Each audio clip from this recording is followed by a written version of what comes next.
इस पूरे मामले को जो चैलेंज किया गया था, उस चैलेंज करने वालों में कांग्रेस पार्टी के नेता सुरजेवाला भी थे, साथ ही साथ महुआ मोइत्रा भी थी।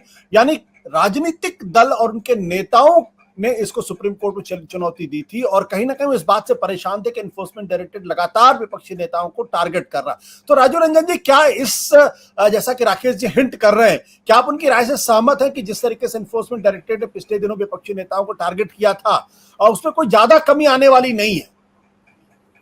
जी, मैं बिल्कुल सहमत हूं राकेश जी की बात से। और देखिए, ये इस देश के प्रजातंत्र का दुर्भाग्य है, ये हम लोग का दुर्भाग्य है कि विपक्षी पार्टियों को सुप्रीम कोर्ट में जाकर सरकार के खिलाफ ये बात कोर्ट में कहना पड़ रहा है कि देखिए, ये ऑर्डिनेंस लाके या दूसरे तरीके के नियम लाके ये एक ऐसी चीज कर रहे हैं जो इनको नहीं करना चाहिए। ये देखिए, आपको मोदी सरकार का जो कार्यकलन काम करने का जो तरीका है, ये समझने की बहुत ज्यादा जरूरत है। इनके 2-3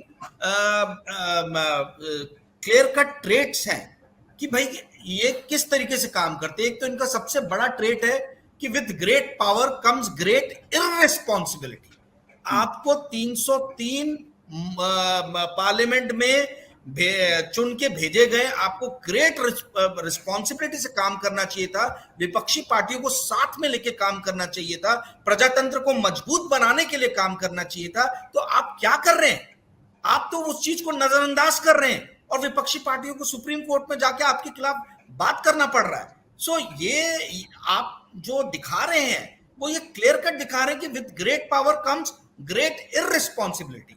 दूसरा जो ट्रेट है इनका वो है माई वे और highway, and this government highway is one way communication. मन की बात इस देश में सिर्फ एक ही आदमी कर सकता है, और हमने देखा कि जब जनता मन की बात करती है, जैसे कि मध्य प्रदेश में किया, महाराष्ट्र में किया, आपके गोवा में किया, या कुछ हद तक वेस्ट बंगाल में भी हम लोगों ने देखा, वहां पे ईडी का कैसे इन लोगों ने उपयोग किया।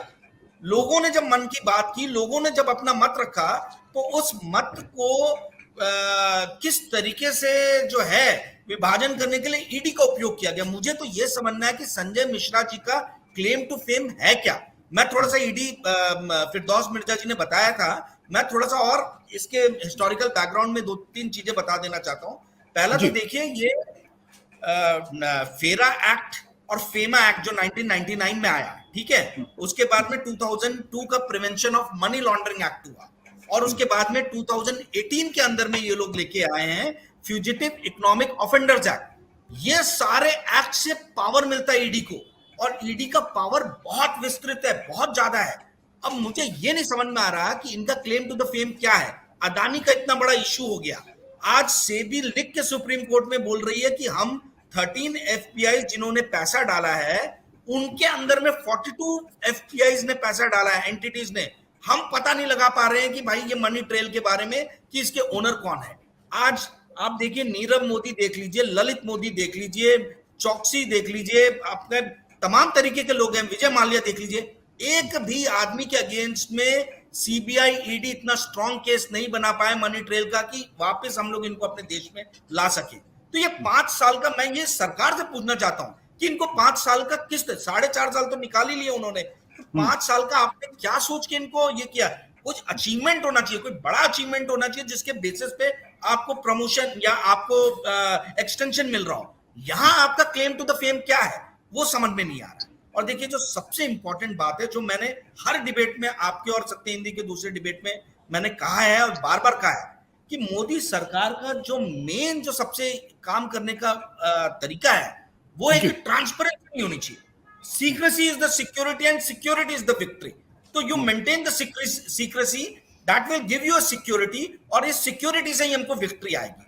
तो ये समझना, इनसे ट्रांसपेरेंसी की उम्मीद रखना, चाहे वो कोई भी मुद्दे हों, ये बहुत ही हास्यास्पद बात है।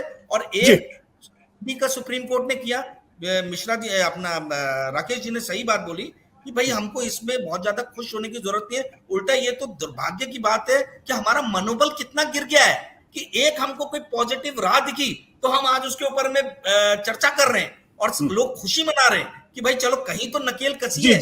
ये बढ़ते हुए मनोबल का जो है वो परिदृश्य दिखाता है। बिल्कुल। सत्य हिंदी का ऐप डाउनलोड करें गूगल प्ले स्टोर पर।